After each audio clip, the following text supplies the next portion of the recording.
सिकंदर बख्त हमारे साथ हैं, उनसे बात करते हैं। कैसे हैं सिकंदर? हम ज़ाहिर है कल से सुन रहे थे आपकी ड्यूरिंग द मैच कमेंट्री भी हम सुन रहे थे, क्योंकि एक वक्त ऐसा आया था कि बस मैच से इंटरेस्ट खत्म हो गया था। आपकी बातें हमें ज़्यादा इंटरटेन करनी थी, मज़ा आ रहा था आप लोगों की सबकी गुफ्तगू सुन के, क्योंकि जो परफॉर्मेंस थी वो तो सबके सामने ही थी। बट बहुत सी बातें हो गई।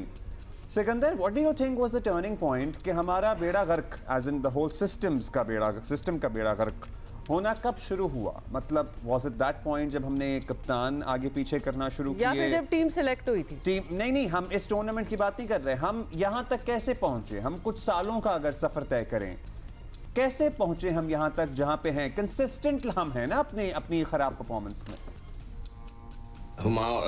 आप लोगों ने एक लंबा लेक्चर दे दिया, सारी बातें आप कर गए, ठीक है। मैं तो मोटी मोटी बातें करूंगा। नंबर वन, क्रिकेट बोर्ड से मैं रिक्वेस्ट करूंगा कि रिजवान को कहा करें कि उर्दू में बात करें, ताकि हमें समझ में आए कि वो क्या बोल रहा है। हाँ, मुझे तो समझ, ठीक है, number one.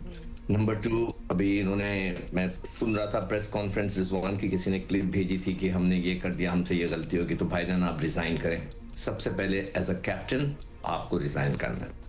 Number three, Mohsin Naqvi sahab, I am very sorry, you failed as a administrator in cricket. आप क्रिकेट नहीं चला सकते। I am very sorry. आप बहुत अच्छे इंसान हैं, आप हमेशा मुझसे बहुत अच्छी तरह मिलते हैं, बट यू फेल, या आपको आपके एडवाइजर्स ने आपको बिल्कुल फेल कर दिया। आपके अपने मेंटोर्स टीवी पे बैठ के आपकी क्रिकेट का मजाक उड़ा रहे थे, जिनको आप 50 लाख रुपया महीना देते हैं। कल मैंने खुद देखा कि मेरे पास क्लिप आई हुई थी कि शोएब मलिक साहब बैठे गाने गा रहे थे आपकी क्रिकेट के ऊपर, गाने मजाक उड़ा रहे थे, वो आपकी पे रोल पे हैं। वकार यूनुस टीवी पे बैठ के कह रहे थे, यार मुझे खुद नहीं पता कि मैं क्या करता हूँ, मैं तो हूँ क्रिकेट बोर्ड में मगर मुझे खुद नहीं पता मैं क्या करता हूँ। आपने एक स्ट्राइकिंग फोर्स बनाई हुई है जिसको रज़ाक साहब कोचिंग करते हैं। आपको चाहिए कि ये जितने लड़के हैं ना, उन सबको उस कैंप में भेज दें कि शायद वो हिट मारना शुरू कर दें। तो हमारा सिस्टम जब से ख़राब हुआ है, जब से हमने जो क्रिकेट बोर्ड ने एक अजीब व गरीब किस्म के जो क्रिकेटर्स थे उनको अपने इर्द गिर्द रखा। मैं पहले भी कह चुका हूँ कि सेलेक्टर वो लड़के नहीं बनते जो अभी हाल ही में रिटायर हुए हों, जो इन्हीं लड़कों के साथ खेलते हैं। तो ये सारा खिचपिच हो गया और मुझे नहीं लगता कि इन लड़कों ने ये टीम सेलेक्ट की है। मुझे ये लगता है कि ऊपर से सेलेक्ट हुए तो कम एज अ क्रिकेट एडमिनिस्ट्रेशन में टोटल आपको मोहसिन नकवी साहब आपको फेल कर दिया है। इन लड़कों ने आपको खामखाई के लिए बातें बता। अच्छा सिकंदर, आपका ये कहना कि आपको नहीं लगता कि सिलेक्टर्स ने टीम सेलेक्ट की है और कहीं ऊपर से हुआ है, ये भी आपने कहा है ना? तो why would the selectors take on this very heavy responsibility जबकि उनको भी पता हो? उमा जी, इनमें इतनी शर्म नहीं है। इन लोगों को पैसे इतने मिलते हो सकता है मुझे भी अगर 20-25 लाख रुपया मिल रहा हो या 15 लाख रुपया मिल रहा हो, तो मैं किसी की गलती का मैं रिस्पॉन्सिबिलिटी ले लूं? हाँ, ये आप कह रहे हैं। हमें क्या है, हमें तो पैसे मिल रहे हैं। अब मुझे अच्छा, ये भी इत्तलात है हमारे पास सिकंदर के बोर्ड ने मीटिंग बुलाई थी और सेलेक्टर्स को इसरार किया था कि बहुत तनकीद हो रही है, आप कट ऑफ डेट से पहले नज़रसानी कर लें। लेकिन फिर भी प्राइमरीली आकिब जावेद का नाम लिया गया क्रिकेट ज़राए से। प्राइमरीली वो हेड कोच भी हैं, वो सेलेक्टर भी हैं, कि उन्होंने इसरार किया कि नहीं जी, जो हमने सेलेक्ट कर ली वो कर ली।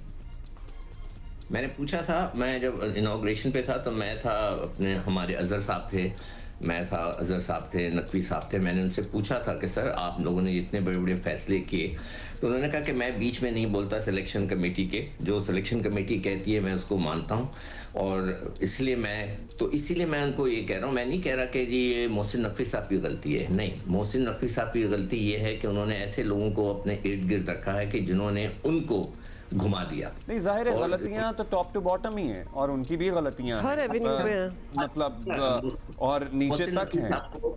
नहीं, मोहसिन नकवी साहब को ये देखना चाहिए था कि हर क्रिकेटर हर चैनल पे बैठ के ये कह रहा है कि इन पिचेस के ऊपर हम 2 स्पिनर्स के बगैर नहीं जा सकते, मगर उन्होंने उस चीज़ को एक्सेप्ट किया, इसलिए कि सिलेक्टर्स ने उनको घुमा दिया।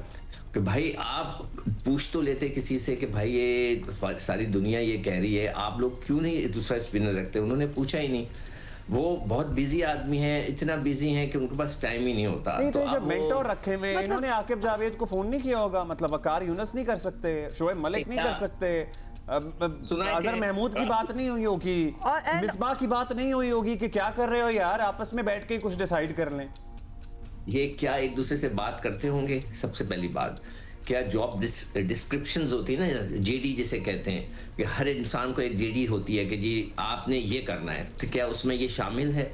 मैं खुद कह रहा हूं कि आप उठा के क्लिप देख लें, शोएब मलिक मैच हारने के बाद गाना गा रहा था, मजाक उड़ाने वाला। नहीं, वो गम का गाना गा रहे थे सिकंदर, वो कभी कभार सोशल मीडिया पे इस किस्म की चीजें होती हैं, वो सारे गम के कोई गाने 2-4 गा रहे थे, ये मैंने भी क्लिप देखा था जिसका आप जिक्र कर रहे हैं।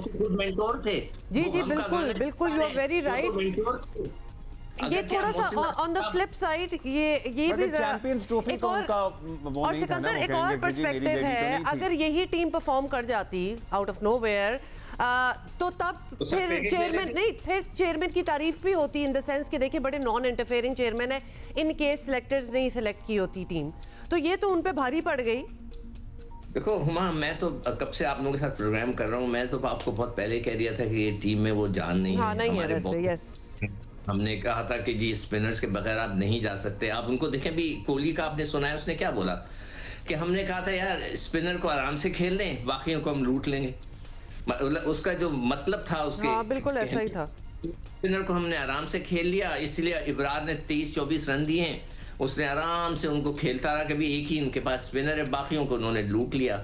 और हमारे पास सिकंदर इतना कम टारगेट था कि उन्होंने आराम से ही खेलना था, मतलब टारगेट क्या दिया हुआ था, वो तो लिटरली हलवे की तरह आगे चल पड़े, उस पे एक भी बन जाता हूं, शायद बन जाता, मतलब थोड़े रन भी ज्यादा होते हैं। वो जो उस्मान खान नहीं, हमने जो उन्हें दिया था अब्दुल्ला, दे वर नॉट, टेंशन नहीं थी उनको, नहीं दिया क्या था, हम क्योंकि विकेट नहीं ले पाते ना, हम वो जो उस्मान खान लेके गए हुए हैं, हम खिलाते फिर इमाम को है, मतलब हम ऐसे लड़कों को क्यों लेके गए हुए हैं? आप छोड़ दें उन लड़कों को प्लीज। हमने वो सही कह रहा है याया बिल्कुल सही कह रहा था कि हम उन लड़कों को क्यों ब्लेम करेंगे जिन्होंने मैच ही नहीं खेले, जिन्होंने खेले उनकी भी बात करेंगे, लेकिन फिर उनको क्यों हम लेके गए हैं? अभी तो हम सिलेक्टर उन लड़कों की बात नहीं कर रहे, हम बात कर रहे हैं कि जो सिलेक्शन है, ये जो टीम बना के 11 उतारी गई है, क्या सिलेक्शन थी कि जिनको लेके गए उन्हें हमने खिलाना ही नहीं है? अच्छा देखिए, हमारे जो बेस्ट प्लेयर थे ना, साउद और रिजवान, वो बैटिंग कर रहे थे, तो 10 ओवर में 52 रन थे, फिर 15 ओवर हुए तो 63 हुए, यानी कि सिर्फ 11 रन बनाए, फिर जब 20 ओवर हुए तो 78 हुए, यानी कि सिर्फ 15 रन बनाए अगले 5 ओवर में, फिर उसके बाद 25 में 99 हुए और 21 रन बनाए हमने अगले 5 ओवर में। ठीक है, यहाँ तक आप स्लो खेले। 33rd ओवर में उन्होंने मारना शुरू कर दिया, दोनों आउट होके चले गए। जितना आपने खेला सारा वक्त जाया कर दिया। चले एक आदमी ने इतने 10-15 ओवर 20 ओवर खेल लिए, तो आप वहां रुके रहते, फिर आखिरी तक जाते, कुछ अकल इस्तेमाल करते। अगर यही बैटिंग है आपकी तो आप रिजाइन करें। मैं तो कप्तान को कह रहा हूं, दोबारा सिर्फ सवाल वहीं आ गया कि अगर वहां होते तो खेलते रहते, मतलब planning. We want to, the question that we are struggling to get an answer to, इसके प्लानिंग क्या थी? क्या हमने स्टडी नहीं किया हुआ था उनका एक एक प्लेयर के किसको किस तरह टैकल करना है और किसको किस तरह आउट करना है? बिकॉज उन्होंने क्लियरली किया हुआ था, मतलब जिस तरह बाबर आउट हुए, दे न्यू। वैसे कि क्या स्टडी करने की हमें जरूरत भी नहीं है, वो अब हम खुली किताब हो चुके हैं, हर मैच में इसी तरह हो रहा है। ठीक है, गुड। हम उनको शायद हमें स्टडी नहीं कहा, हम तो उनको कर सकते थे ना, हमारा भी होमवर्क नहीं था। जी अब्दुल्ला, जितना मेरा लाइफ का एक्सपीरियंस है, जिस तरह बेचारे रिजवान भाई बात करते हैं, उसके हिसाब से उनकी जो सोच और समझ कितनी है वो मुझे नजर आ जाती है। एक शख्स जब इंसान बात करता है ना, तो उसका आइडिया हो जाता है कि वो कितनी उसके अंदर नो हाउ है, डेप्थ है, वो क्या सोच रहा है, वो क्या कर रहा है। तो वो जब बात करते हैं तो उनको पता नहीं किसने मशवरा दे दिया कि इंग्लिश में बात करें, मुझे तो बिल्कुल ही नहीं समझ में आ रही ना उन्होंने क्या बोला। नहीं, जब वो उर्दू में भी करते हैं तो उसको हम जबान को एक तरफ रख देते हैं, जब उर्दू में भी करते हैं तो मुश्किल होता है समझना, उसी से आपको सोच का अंदाजा हो जाता है। so many other issues हम भूल जाए उनकी। मेरे हिसाब से तो बहुत ओवरऑलिंग की जरूरत है आपको। इन सब लड़कों को जो मोटे मोटे प्लेयर्स हैं उनको बोलें कि आपके सेंट्रल कॉन्ट्रैक्ट खत्म, रिवैल्यूएट करें इनके सेंट्रल कॉन्ट्रैक्ट। मैंने हाथ जोड़ जोड़ के कहा था कि इन लड़कों को लीग्स खेलने ना भेजें जब आपका डोमेस्टिक सीजन चलता है। इंडिया ने तो विराट कोहली को बोला, अभी 1 महीना पहले मैंने आप लोगों को बताया था प्रोग्राम में कि जाओ खेलो जाके डोमेस्टिक क्रिकेट। हमारे वो 12 साल से। लेकिन अगर हमने इसके बाद ऑब्वियसली एक रिफ्लेक्शन होनी है कि हुआ क्या after the tournament is over. We are talking about the team, we are talking about the selectors, we are talking about the chairman. मतलब क्या क्या बदलना है और क्या, मतलब फिर घूम फिर के अगर यही चेहरे आने हैं। सिस्टम तो यही मैनेजमेंट हुआ, यही खिलाड़ी हुए। कमेंट था तो आगे क्या करना है? वो लोग जो इस सिस्टम से 2 दफा निकाले गए हैं, फिर 36 दफा वापस आ गए हैं, दे आर स्टिल समवेयर। किसी को मेंटर बनाया हुआ है, किसी को कुछ बनाया हुआ है कि मतलब ये ऐसा लगता है बोर्ड यरगमाल है इन लोगों के हाथों। जी सिकंदर, मैं तो आप दोनों से पहले ही प्रोग्राम के शुरू में कह दिया कि ये सिस्टम बिल्कुल कोलैप्स हो गया है, और माजरत के साथ हाथ जोड़ के माफी मांगते हैं मोहसिन नकवी साहब, आपको सबने मिलकर घुमा दिया है। ये क्रिकेट फेल हो गई है इस वक्त, आप नहीं संभाल सके इसको। आई एम वेरी सॉरी। अब बाकी और मैं इससे ज्यादा कुछ नहीं कह सकता। हाँ मतलब अच्छा, तो और पता है क्या होगा सिकंदर, अभी पीएसएल शुरू हो जाएगा, हम और आप यहाँ बैठे हुए किसी एक लड़के ने 4 विकेटें ले लेनी है, किसी ने 6 छक्के मार देने, हम यहाँ पे गुनगा रहे होंगे, हम यहाँ पे तारीफें कर रहे होंगे, और हम ये सब भूले बैठे होंगे, और हम फिर कह रहे होंगे कि यार ये देखो ये टैलेंट आ गया, इसको टीम में ले लो। अब्दुल्ला, खुदा की कसम कल मैंने यही बोला था कि अभी ये पीएसएल शुरू होगा ना, आप बिल्कुल सही कह रहे हो, बिल्कुल सही कह रहे हो। बाबर ने 2 चौके मारे तो बाबर फिर दोबारा किंग हो जाएंगे, और वो जो अब हमारे जो एक फास्ट बॉलर हैं वो हाथ ऊंचे करके हवा में फ्लाइंग किसेस भेज रहे होंगे आउट करने के बाद, सब भूल जाएंगे, सब वाह वाह होगी। उससे पहले अमेरिका में हम अमेरिका से हार गए थे सर, अमेरिका से हार गए थे, हमें शर्म नहीं आई। अमेरिका से हार गए थे जो कभी क्रिकेट ही नहीं खेलते, उनसे हम हार गए थे। अब ये मतलब आप इंडिया की बेंच स्ट्रेंथ देखें, मतलब तिलक वर्मा और अभिषेक पीछे बैठे हुए थे, उनकी इस वक्त टीम में मतलब जगह नहीं बन रही थी, इतने उनके कोई स्टेलर परफॉर्मर्स हैं। Sir we are failed, cricket में हम फेल हो गए। Maybe we should just not play international, हमें पीएसएल ही करना चाहिए।